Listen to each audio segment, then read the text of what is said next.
26 अक्टूबर 2022 में कंडक्ट हुई WMO की एक रिसर्च के अकॉर्डिंग 2021 में 3 मेजर ग्रीन हाउस गैसेस जैसे कार्बन डाइऑक्साइड, मीथेन और नाइट्रस ऑक्साइड, इन गैसेस के एटमॉस्फेरिक लेवल में एक्सपोनेंशियल ग्रोथ हुई है। इंटरनेशनल एनर्जी एजेंसी के अकॉर्डिंग सिर्फ इंडिया में ही CO2 एमिशंस 2021 में 13% से ज़्यादा बढ़ गए हैं। EIA यानी एनर्जी इंफॉर्मेशन एडमिनिस्ट्रेशन के दिसंबर 21, 2022 की रिपोर्ट के अकॉर्डिंग जो CO2 एमिशंस 1950 में 5.83 बिलियन मेट्रिक टन था, वो 2022 में 33.56 बिलियन मेट्रिक टन तक बढ़ चुका है। और यूरोपियन कमीशन के अकॉर्डिंग 2020 में CO2 ग्लोबल वार्मिंग के लिए एक मेजर कंट्रीब्यूटर था, क्योंकि CO2 के एटमॉस्फेयर में कंसंट्रेशन लेवल 48% तक बढ़ गया था। अब आप लोग ये सोच रहे होंगे कि वीडियो के थंबनेल और टाइटल में मैंने नॉन वेजिटेरियन फूड पे फोकस किया है, लेकिन वीडियो के स्टार्ट से ही मैं आपको क्लाइमेट चेंज और एनवायरमेंटल इम्पैक्ट के ऊपर की गई रिसर्चेस के बारे में बता रहा हूँ। ऐसा क्यों? ऐसा इसीलिए क्योंकि एनिमल एग्रीकल्चर रिस्पॉन्सिबल है ज़्यादा global greenhouse gas emissions के लिए। That's more emissions than all cars, trains, planes और बोट्स कंबाइंड। और रिसेंट रिसर्चर्स के अकॉर्डिंग एनिमल एग्रीकल्चर और लाइवस्टॉक फार्मिंग रिस्पॉन्सिबल है approximately 60% of direct greenhouse gas emissions के लिए। और पता है बहुत सारी एनिमल्स और बर्ड्स की स्पीशीज एक्सटिंक्ट हो रही है due to deforestation. And you know what is the leading cause for deforestation? Livestock farming. But do you know what is the dark side of animal agriculture? दुनिया भर में kettles, poultry, pigs को भारी मात्रा में मीट प्रोडक्शन के लिए as live stock रखा जाता है। और मुझे ये कहने में कोई भी आश्चर्य नहीं है कि नॉन वेज फूड ह्यूमंस को फीड करने का कितना इनएफिशिएंट और कॉस्टली तरीका है, क्योंकि सिर्फ 1 किलो चिकन मीट प्रोड्यूस करने के लिए 3 किलो से 4 किलो ग्रेन्स और 3,500 लीटर पानी की जरूरत पड़ती है। मटन और बीफ के लिए ये नंबर और भी ज्यादा है। सिर्फ 1 किलो बीफ प्रोड्यूस करने के लिए अराउंड 5,000 से 20,000 लीटर पानी की जरूरत पड़ती है। मीट प्रोडक्शन में एक सिग्निफिकेंट अमाउंट में रिसोर्सेज की जरूरत पड़ती है, जिसमें लैंड, वाटर और एनर्जी भी इंक्लूडेड है। इसीलिए मीट प्रोडक्शन इतना ज्यादा इनएफिशिएंट और कॉस्टली तरीका है। यदि दुनिया भर के सिर्फ 25% लोग वेजिटेरियन बन जाए तो दुनिया भर में फूड स्कैरसिटी ऑलमोस्ट खत्म हो जाएगी, क्योंकि 1 किलो मीट बनाने के लिए 16 से 20 किलो अनाज जानवरों को खिलाया जाता है, और उस 1 किलो मीट से सिर्फ 2 लोगों का ही पेट भर पाएगा। जबकि 16 से 20 किलो अनाज अगर हम किसी इंसान को खिलाए तो उससे हम 20 लोगों का पेट भर पाएंगे। ये बहुत ही सरप्राइजिंग बात है कि ह्यूमंस को फीड करने का इतना इनएफिशिएंट और कॉस्टली मेथड होने के बावजूद बहुत सारे लोग नॉन वेजिटेरियन फूड खाते हैं। न्यू मेडिकल लाइफ साइंस के अकॉर्डिंग नॉन वेजिटेरियन कंज्यूम करने वाले लोग में कई सारी डिजीज़ के चांसेस बढ़ जाते हैं, जैसे हार्ट डिसीज़ और डायबिटीज़। अब अगर इसी रिसर्च को आगे स्टडी करें तो ये पता चलता है कि पोल्ट्री मीट कंज्यूम करने से एक बहुत हार्मफुल डिजीज़ होती है, जिसे कहते हैं गैस्ट्रोएसोफेगल रिफ्लक्स। अब आप में से जिनको ये नहीं पता कि गैस्ट्रोएसोफेगल रिफ्लक्स क्या होता है, तो मैं ये बता दूं कि ये एक ऐसी कंडीशन है जिसमें आपके स्टमक के एसोफेगल स्फिंक्टर लूज हो जाते हैं और टाइटली क्लोज नहीं हो पाते, जिसके कारण स्टमक के जो डाइजेस्टिव एसिड है वो बैकवर्ड ट्रैवल करते हैं आपके ईसोफेगस की तरफ, जिसके कारण heart burn, high acidic reaction जैसे सिम्टम्स इंक्रीज हो जाते हैं। दिसंबर 2020 में कंडक्ट की गई स्क्राइब्स की स्टडी के अकॉर्डिंग मीट की केवल एक सर्विंग आपके डेथ के चांसेस को बहुत ज्यादा बढ़ा देती है। कार्डियोवैस्कुलर डिजीज और कैंसर जैसी जानलेवा डिजीज आपके बॉडी में घर करना शुरू कर देती है। कुछ रिसेंट रिसर्चर्स ने ये पाया है कि प्लांट बेस्ड डाइट ही हेल्दी होती है नॉन वेज डाइट के कंपैरिजन में हम ह्यूमंस के लिए। अब कई सारे लोग ये आर्ग्यू करते हैं कि वेजिटेरियन डाइट प्रॉपर प्रोटीन नहीं प्रोवाइड कर पाती। ये बात काफी अस्टॉनिशिंग है, क्योंकि जो मीट खाते हैं उन्हें the worst quality of protein provide किया जाता है मीट के द्वारा। मीट प्रोटीन में बहुत ही अधिक मात्रा में यूरिक एसिड होता है, जो कि लीवर के लिए ब्रेक डाउन कर पाना बहुत ही मुश्किल होता है, जिसके कारण कई सारी सीरियस हेल्थ प्रॉब्लम्स पैदा हो सकती है लेटर लाइफ में। वेजिटेबल्स और डेयरी प्रोडक्ट्स हमें excellent source of protein provide कर सकते हैं, और ये प्रोटीन बहुत ही हाई क्वालिटी के होते हैं मीट प्रोडक्ट्स के कंपैरिजन में। जर्मनी के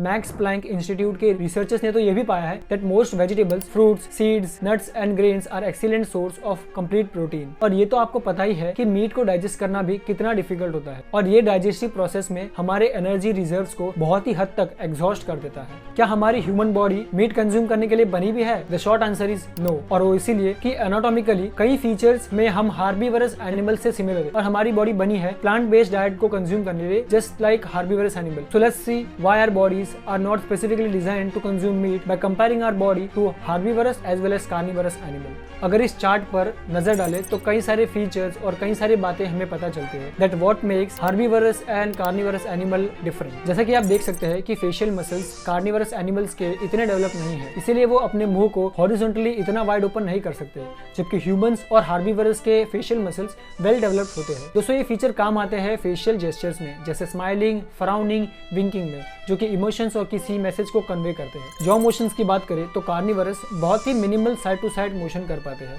आपने देखा होगा कि लायंस, टाइगर्स, वुल्व्स और हाइनास जैसे जानवर सिर्फ अपने मुंह को वर्टिकली ही ओपन कर पाते हैं, जबकि हार्बीवर्स और ह्यूमंस वर्टिकल मोशन तो करते ही है, उसके साथ ही साथ हॉरिजॉन्टल मोशन भी कर पाते हैं। ऐसा इसलिए दोस्तों कि ह्यूमंस और हार्बीवर्स एनिमल्स को अपने फूड को अच्छे से च्यू करना होता है, जबकि लायंस, टाइगर्स, वुल्व्स और हाइनास मीट के छोटे छोटे पीसेस करके सीधा गल्प कर जाते हैं। अब बात करते हैं टीथ स्ट्रक्चर की। तो कैनाइन टीथ जो होते हैं दोस्तों, वो कार्निवरस एनिमल्स के लंबे और शार्प होते हैं, जो कि काम आते हैं सख्त जानवर के मीट को फाड़ने में, जबकि हार्बीवरस के डल और शॉर्ट और ह्यूमंस के शॉर्ट और ब्लंटेड कैनाइन्स होते हैं। हमारे दांत बहुत सिमिलर है हार्बीवरस जानवरों से, जो कि मुख्य रूप से काम आते हैं वेजिटेरियन फूड को अच्छे से चबाने में। अब दोस्तों बात करते हैं सबसे important size of small intestines की। कार्निवरस के जो इंटेस्टाइन्स होते हैं वो लेंथ में काफी शॉर्ट होते हैं, यानी बॉडी के 3 to 6 टाइम लेंथ में होते हैं, जो कि उन्हें हेल्प करते हैं मीट को तेजी से डाइजेस्ट करने में। हमारे और हार्बीवरस के इंटेस्टाइन्स बॉडी लेंथ के 10 to 11 टाइम्स होते हैं। ये लेंथ प्लांट बेस्ड डाइट में न्यूट्रिएंट्स को अच्छे से एब्जॉर्ब करने में हेल्प करती है। Okay, so here comes the important part of the entire video. आगे बढ़ने से पहले मैं आपको एक शॉर्ट स्टोरी बताना चाहूंगा। दोस्तों इमेजिन कीजिए एक ऐसी जगह जहाँ पर वुमेन्स को एक ऑब्जेक्ट की तरह ट्रीट किया जाता है, उन्हें फोर्सिबली प्रेग्नेंट किया जाता है,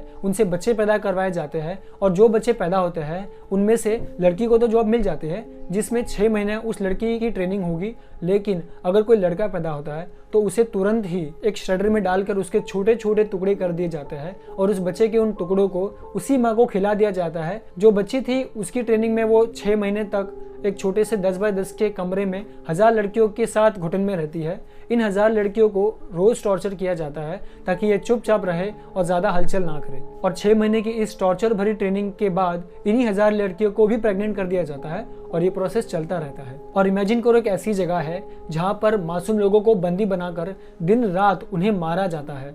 कई बार तो उन्हें गैस चैम्बर में बंद कर दिया जाता है जब तक वो मर ना जाए। ये सिर्फ इसलिए कि एक बार उनकी मौत हो गई तो उनकी स्किन निकालकर महंगे दामों में बेचकर धंधा बनाया जा सके। एक ऐसी जगह है जहां लोगों के हाथ और पैर की उंगलियों को काट दिया जाता है ताकि वो उन पर किए जाने वाले क्रूअल ट्रीटमेंट को डिफेंड ना कर पाए। इस जगह पर ये सभी क्रूअल परफॉर्मेंसेस लीगल है, और कई सारी सिटीजन्स ऐसी क्रूअल प्रैक्टिसेस के शिकार बन जाते हैं, लेकिन उनकी रक्षा के लिए ना तो कोई गवर्नमेंट है और ना ही कोई लॉ एंड ऑर्डर है। सुनने में काफी डरावनी और टेरिफाइंग जगह साउंड करती है ना, ऐसा लगता है कि ये जगह तो नर्क से भी बुरी होगी। अब जरा नजर डालिए इस क्रूअल प्रैक्टिसेस में विक्टिम बने उन सिटीजन्स के ऊपर। इस पूरी कहानी में जो विक्टिम्स थे वो और को नहीं बल्कि ये मासूम जानवर है।